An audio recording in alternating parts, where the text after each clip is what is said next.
Whoa, SG players. Two completely different worlds. And one battle that every rock fan has already chosen a side in, even if they don't know it yet. Angus Young, Tony Iommi, the Lightning versus the father of heavy metal. If you play an SG, this is your fight. Let's start with the man who turned rock and roll into pure electricity. Angus Young didn't just play guitar, he charged it. The school uniform, the manic grin, and the move that became as famous as his tone, the duck walk. Chuck Berry's signature strut, hijacked, exaggerated, and injected with Australian chaos. Nobody looked like Angus. Nobody moved like Angus. And nobody attacked a guitar the way he did. His SG, featherlight and razor sharp, became an extension of pure adrenaline. Plugged straight into a Marshall. No pedals, no filters, just volume, overdrive, and a right hand that hit the strings like it was trying to knock the paint off them. His vibrato was wild and wide, a physical expression of everything ACDC stood for. Simple riffs, played with violent conviction. And the tone, bright, punchy, bone dry, a snarling wall of mids cutting through stadiums before the vocals even started. On stage, Angus didn't just perform, he detonated, spinning in circles, collapsing to the floor, running the length of arenas like a man chased by his own solos. And through it all, the SG screamed like a fire alarm in a burning building. Angus didn't reinvent the guitar.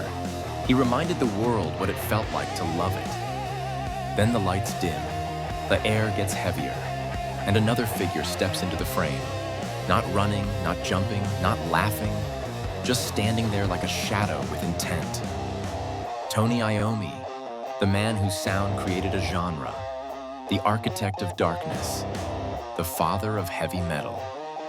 Before Black Sabbath ever existed, Tony lost the tips of 2 fingers in an industrial accident. Doctors told him he'd never play again. He melted plastic detergent bottles, shaped them into fingertip caps, covered them with leather, and built himself a new identity. Lighter strings, looser tension, detuned SGs that rumbled like machinery waking up underground. The world didn't have a sound for that yet, so Tony invented one. His riffs weren't just heavy, they were inevitable. Slow, crushing, perfectly behind the beat, like something huge dragging its chains through the music. Every chord he hit felt like the sky darkening. Every bend felt like a warning. And his vibrato, slow and haunting, made the guitar sing like a voice from another world. The SG became his weapon, but the down-tuning made it his signature. C sharp, D standard, notes dropping lower, darker, thicker. It didn't just change Sabbath, it changed everything. Metal wasn't born with a scream.